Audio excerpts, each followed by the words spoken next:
العليم الحكيم رب اشرح لي صدري ويسر لي أمري واحلل عقدة من لساني يفقهوا قولي.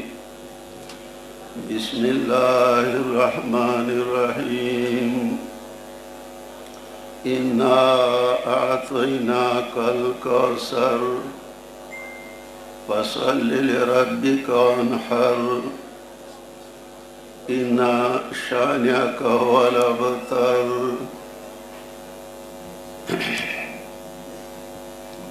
ذا فقير پر تقصیر اولا دا الله رب العزت حمد و صدا وایم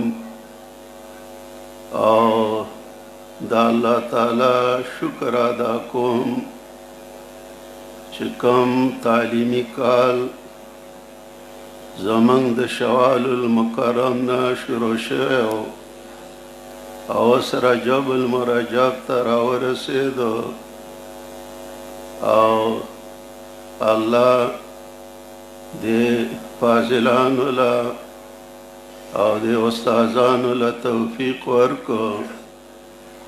هغه تعلیمي کال الحمدلله د ډېرو حالاتو باوجود پای ته ورسېدو.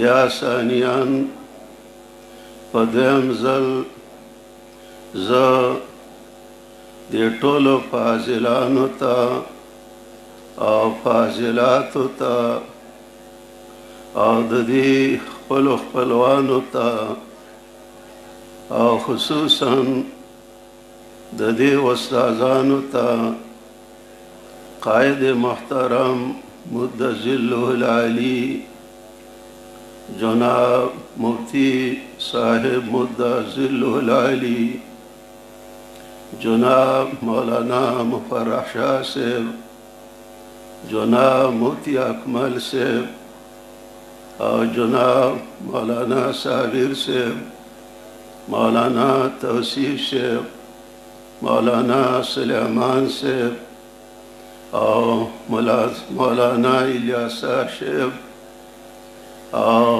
دغرنگی قاری فضیر اللہ صاحب اور نورو تا د زړه د کومې مبارکباد ویم او دعا کوم چې الله دې د دې فاضلانو فاضلاتو فارغ شدهو په عمر علم او عمل کې خیر او برکت واچوي او دا دې د خپلو خپلوانو او د دې اساتذه کرامو دپاره صدقه جاریه وګرځوي.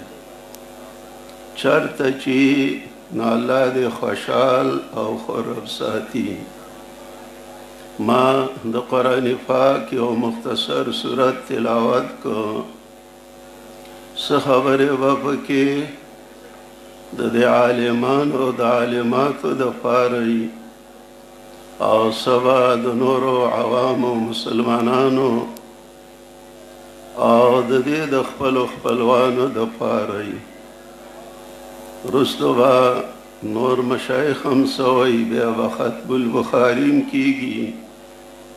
نو زه کوشش کوم چې په مختصر وخت کې خپل څو گزارشات او عرضونه پیش خدمت کم. الله دې زما د خولې نه صحیح خبرې وباسي او الله دې په مال او تاسو له انسانیت او نیت ته د عمل کولو توفیق ورکړي. دا د قرآن په آخري سورتونو کې یو سورت دی سورة الکوثر ورته ویل کېږي او د قرآن په سورتونو کې د الفاظو په لحاظ د آیاتونو په لحاظ مختصر صورت دی. قرآن پاک ټول یو جامع کتاب دی خصوصا دا سورت ډېر جامع دی بحر او سمندر راخیسته دی په کوزه کې بندیوان کړی څلور خبرې پکې دي د نبی علیه السلام سره خطاب دی او د هغې په واسطه د هغې امتیانو سره مخاطبه ده چې دوه شیونه مې تاله درکړي دي او دوه ماله راکه یو کوثر مې درکړی دویم ستا مقابلې ته چې څوک راپاڅي نو هغه تباه او برباد او هغه میراثي دی د دې دوه نعمتونو په مقابله کې چې شکریا ادا کې نو یو عبادت بدنی ماله وکړه او دویم عبادت مالی بدنی عبادت هم الله لره او مالی عبادت هم الله لره د کوثر په باره کې معنا مفسرین کوي چې لوی خیر ته وایي کوثر الخیر الکثیر خو په مصداقاتو کې د مفسرینو رحمهم الله ګڼ اقوال دي چا 15 ویلي چا 14 ویلي حافظ ابن کثیر ذکر کړي جامع احکام القرآن کی امام قرطبی رحمت اللہ علیہ ذکر کړي خو زمنګ د پنډي شیخ نور الله مرقده د جواهر القرآن د وینا مطابق او زمنګ د پنځپیر شیخ نور الله مرقده د دروس القرآن مطابق د دې دا دوه مشهور مصداقات دي یو قرآن پاک مې درکړی دی او دویم حوض کوثر مې درکړی قرآن پاک چې لوی خیر دی هغه د فارسی متل دی وایي آفتاب آمد دلیل آفتاب نور دا د نور دپاره دلیل دی سوره یونس 58 آیات کی ارشاد گرامی دے هو خیر مما یجمعون دا قرآن پاک غوره دی د هغه مالونو او دولتونو نه چې خلک یې راجمع کوي حضرت علی کرم الله وجهه ته منسوب دي هغې فرمایي رزینا قسمت الجبار فینا لنا علم وللجهال مال فإن المال يفني عن قريب وإن العلم يبقى لا يزال فرمائے منگ دا اللہ پا تقسیم باندې راضی و خوشحاله او هغه دا دی چې موږ له د علم دین سره نسبت د قرآن او د حدیث سره پیدا کړی دی او دنیادارو خلکو لره مال ورکړی او فرمای علم د دې پیدا ثوابونه دا د همیشه دپاره پاتې کېدونکي دي او مال چې دی نو هغه ډېر زر ختمیږي ما ینفدو ما عندکم ینفدو وما عند الله باق څه چې تا سره دي نو دا ختمېدو والا دي څه چې د الله رب العزت سره دي نو هغه همیشه دپاره دي او بخاري شریف حدیث فاضلان او فاضلات نور کتابو کې مشته حضرت سیدنا عثمان رضی الله عنه فرمایي چې د دواړو جهانو سردار محمد رسول الله صلوات الله علیه و تسلیماته فرمایلی دي خیرکم من تعلم القرآن وعلمه صيغه د اسم تفضیل استعمال کړی ده چې غوره ستاسو نه هغه څوک دي چې قرآن پاک زده کوي او نورو ته ښیي نږدې کې بیا نورو ته ښیي یا دواړه کوي. تاسو قرآن او حدیث زده کړه د اوسه پورې طلبای کرام وي او چې تاسو ته کله د بخاري شریف ختم وشي نو بیا علماء کرام شوي پرونه ملګري ویل کنه طالب ولا شي. نو دغه رنګ ستاسو ذمهواري اوس نوره شوه نو اوسه پورې م زده کړه وه اوس به دا نورو ته ښې وایي.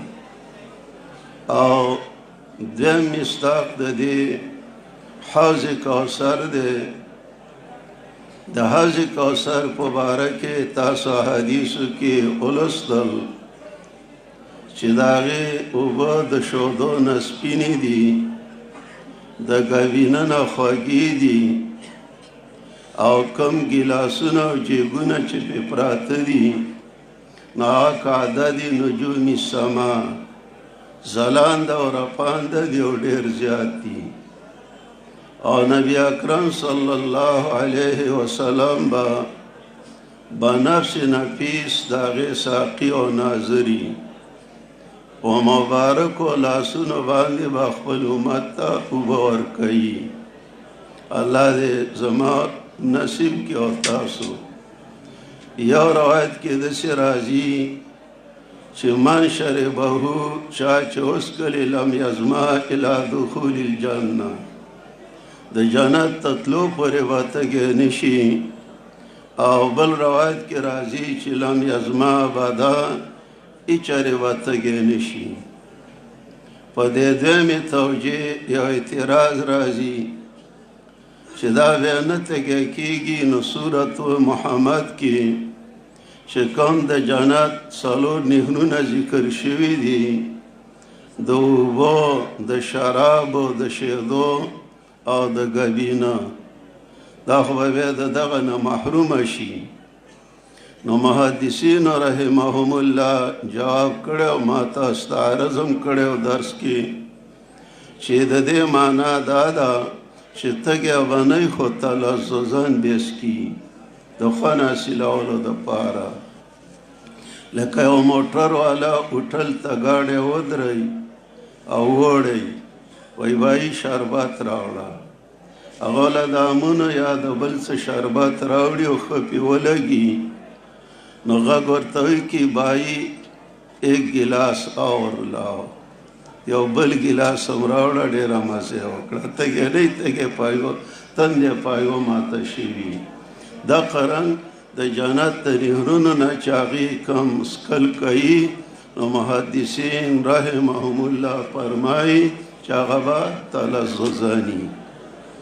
خدا خبره پکې یاده ساتئ چې په دغه حوض کوثر کې د مشرکانو د مرتدانو برخه نه وي. ځکه نبی علیه الصلاة والسلام فرمایي چې یو ډله به دې خوا را روانه وي ملائک علیهم السلام به وایي زه به عرض وکړم چې را پرېږدئ نو د ملائکو د طرفه به راته وویلی شي چې انهم لا یزالون مرتدین علی عقابهم دی په پوند اوښتي او د آخر زمانې نښه هم دا تاسو حدیثو کې وویله چې سار کې به مسلمانی او ماښام کې مازدیګر کې به کافري الیاذ بالله او مازدیګر کې به کافري مسلمانی سار له به کافري یبیعون دینهم بعرض من الدنیا. چېرته لالچ کې لاړ شي د دنیا په څیزونو به خپل دین خرڅوي. نن سبا اسلامي مملکتونه دي خو د هغیارو په اوږو پسې میاشت ګوري. او یو روایت کې دا راځي چې یا محمد صلی الله علیه وسلم انک لا تدری ما احدثوا بعدک تا ته پته نه ده چې دوی څونه بدعتونه ستاسو نه رستو کړي دي نو د بدعتي پکې برخه نه وي. دا مرکز د توحید او د سنتو چېرته خدای دې نه کړي او الله به موږ محفوظ ساتي چېرته شرک طرف ته مایله نه شي او چېرته بدعات نه کوي. بس توحید او سنت او د شرک او د بدعت نه نفرت مخکې تناظیم صاحب په نظم کې مو ویل. نو نبی علیہ السلام وایي چې زه به ویم سحقا لهم سحقا لهم، هلاکت وي د دې دپاره، هلاکت وي د دې دپاره. اوس دا دوه مصداقونه مشهور دي، یو قرآن او حدیث، ځکه د قرآن دپاره حدیث شرح ده او فقهي مسائل دا د قرآن او د حدیث نه راوتي مسائل دي. لیتفقهوا فی الدین، فقاهت هم دا دی چې قرآن حدیث نه مسائل راوباسي. نو د دا قرآن او حدیث دا چې چا نن په دنیا کې په دې منګولې ولګولې، دا الله کتاب او د نبی علیہ السلام مبارک حدیث دا یې د خپلې سینې سره ولګول، نو حوض کوثر کې به نصیبه وشي. دا ربط د دواړو معنو منځ کې دی او الله دې وکړي. نو الله وایي ما لي خیر درکړی قرآن، لي خیر به درکم حوض کوثر. نو شکریه پکار ده. تاسو هم شکریه چې الله ستاسو هغه د علم زمانه پوره کړه. فصل لربک وانحر، نو مونځ کوه د پاره د رضا در خپل او قرباني کوه د پاره د رضا در خپل. مونځ عبادت بدنیه دی، نو ټول عبادات بدنیه په دې کې داخل دي، او نهر قربانی دا عبادات مالیه نه دی، ټول عبادات مالیه په دې کې داخل دي. زمونږ شیخ نور الله مرقده به فرمایل چې د قرآن قاعده دا ده چې کامل ذکر کی نور پې ور قیاسوي. نو مونځ ذکر کو ټول عبادات بدنیه پکې رال، او د نهر د اوښانو قرباني ذکر کړه، نو ټول عبادات مالیه پکې رال. او روزانه موږ د رب سره وعده کوو چې ایاک نعبد و ایاک نستعین، خاص تاله به بندګي کوو او تا نه به امداد غواړو.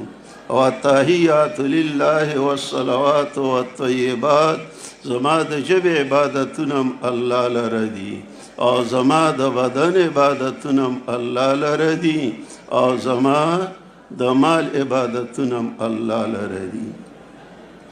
نهر د اوښانو قربانۍ ته وایي، نو په دې کې ټول نظر نیاز او عبادات مالیه دا به صرف د یک یو الله دپاره وي. بدن را کړی د الله، نو عبادت بدنیه به کوو د الله، او مال را کړی د الله، نو د الله په دین به یې لګوو.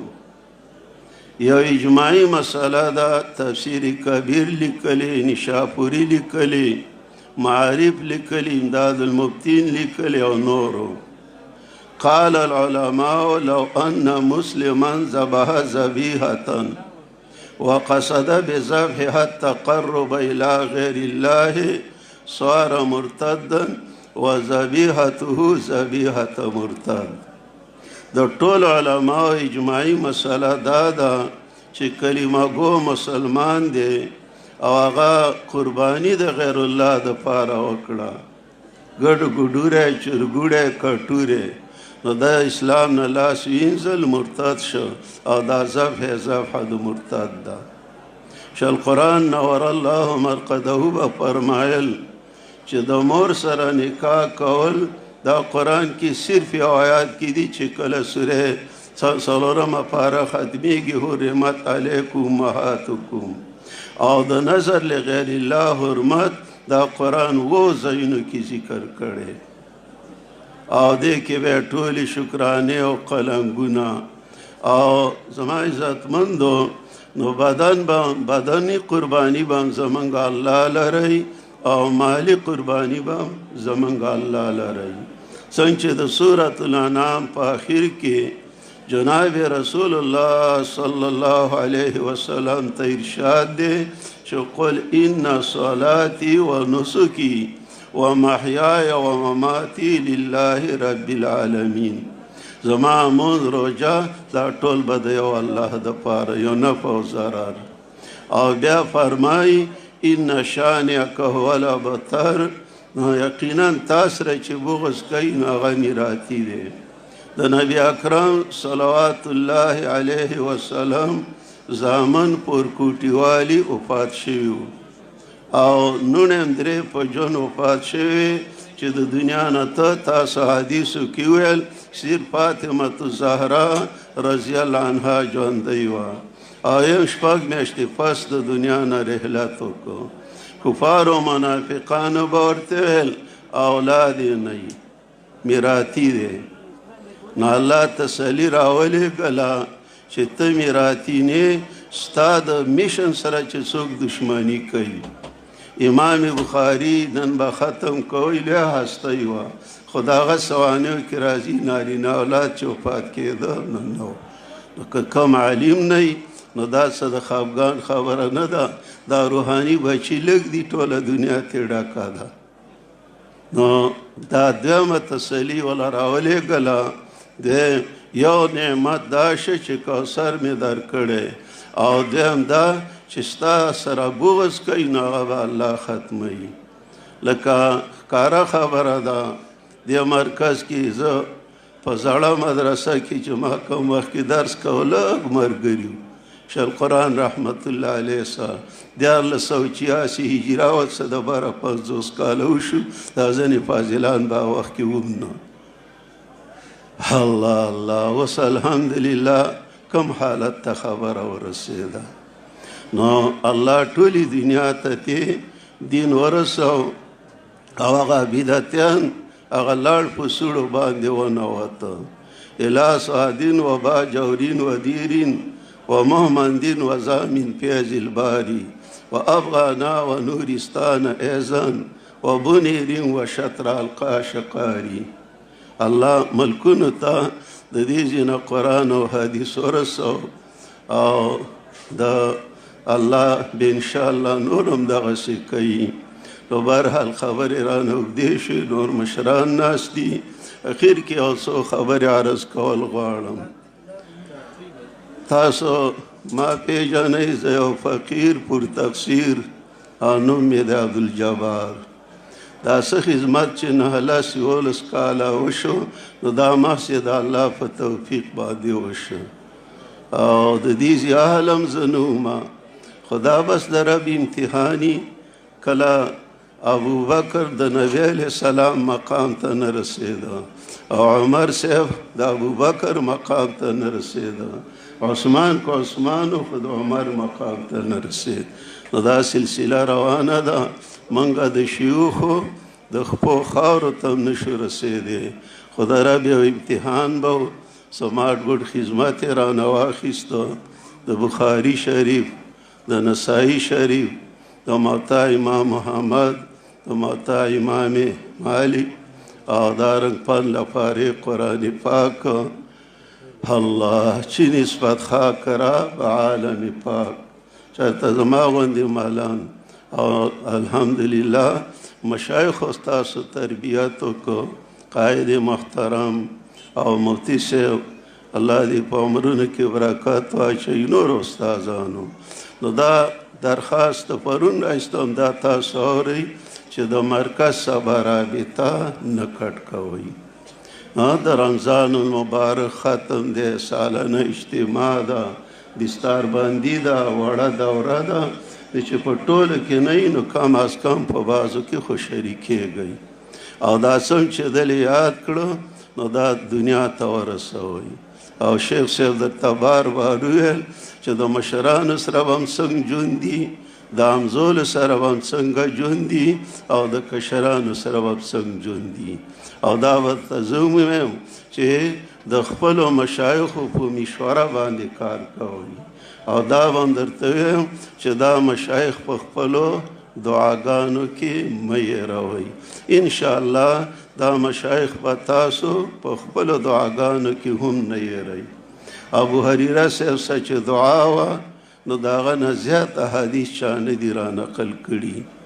او حبر العلماء ترجمان القرآن عبدالله ابن عباس ته چې دعا کړې وه نو ترجمان القرآن جوړ شي. نو علم او بل د زهد او د تقوا نه کار الی. ځکه امام شافعي رحمت الله علیه وی چې شکوت الی وکیع عن سوء حفظی فاوصانی علی ترک المعاصی فان العلم نور من اله ونور الله لا یعطى لعاصی. او دا چې سم یاد کړي نو د څونه خپلوان چې ستاسو راغلي دي د هغو ته هم زه بیا دوباره مبارکباد ویم او عرض کوم هغوی ته چې کله علما فارغه شي نو د دې شکریه دا ده قرآن ښودلې ده چې لعلهم یحذرون دا قوم به محتاط اوسیږي. دوی چې درته کوم د توحید او د سنت مسله کوي هغه به ووایي. باقي زموږ شیخ نور الله مرقده به فرمایل چې حاجي د حج نه راشي یا تعلیم ولا شي نو خلک دې د میلې ویا جوړ کړي. ګلونو والا دې نه خفه کېږي وایي چې موږ راوړي چې څه پکې وګټو خو څېرې به ځان ته نه اچوئ. ځان نه به د میلې به قرخان دله نه جوړوئ. خوشحالي به کوو خو د شر مطابق. فضول خرچینې به نه کوو، څېرې میرې به نه اچوو. او بیا کالم تیر شو خامخا په کور کې لوښي ګړبېږي نو یو بل ته به معافي کوئ او یو بل سره به محبت هم ساتئ. د یو بل په غم او ښادۍ کې به شریکات کېږئ او مرکز به هم نه هېروئ. او زموږ دا مشایخ او دا استادان او د دې مدرسې خادمان دا به هم نه هېروئ. او که درته یاد نو ما فقیر پر تقصیر به هم په دعا کې نه هېروئ. واخر دعوانا